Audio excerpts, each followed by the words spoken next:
अस्सलाम वालेकुम। मैं ਤੁਹਾਡਾ ਆਪਣਾ ਹੋਸਟ ਡਾਕਟਰ ਮੁਹੰਮਦ ਇਰਫਾਨ ਮਲਿਕ ਤੇ ਤੁਸੀਂ ਵੇਖਦੇ ਪਿਓ ਮੇਰਾ YouTube ਚੈਨਲ ਪੰਜਾਬੀ ਟਾਈਗਰ ਲੋਕ।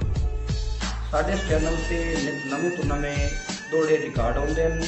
ਸਾਡੇ ਵੀਰਾਂ ਸਾਡੇ ਮੁਹਤਰਮ ਭਾਈਜਾਨ ਉਹਨਾਂ ਦੀ ਸਪੈਸ਼ਲ ਫਰਮਾਇਸ਼ਾਂ ਤੇ ਅੱਜ ਸਾਨੂੰ ਪਾਕਿਸਤਾਨ ਤੋਂ ਸਪੈਸ਼ਲ ਫਰਮਾਇਸ਼ ਕੀਤੀ ਜਨਾਬ ਸਾਡੇ ਵੀਰ ਸਾਡੇ भाई जनाब मोहतरम सरदार सदफ अब्बास खान जलबानी बलोच हकीमा बलोचा तहसील ज़िला जंग पाकिस्तान उन्होंने स्पेशल फरमाइश थे भाई सुच्चे मोतियां दे असा ताजर हाँ तुसा कच दे केच विखाए हैं तेरी उधर भुज गई अखियां नू कंडिया तू खूब गिड़वाए हैं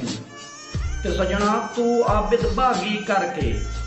तकदीर भी टिल अजमाए हैं जेडे गजन वसन खिमण पे कदा बदल पहाड़ भी डाए हैं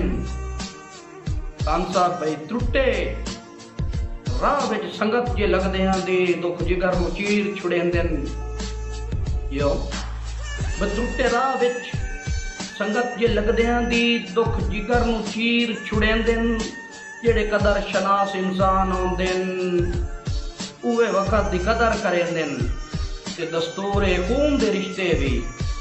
और कुछ हफ्तियां विच भुल वैंदे नेकी राह साईं होवे दुनिया ते बदे कबरां आण चुमेंदे।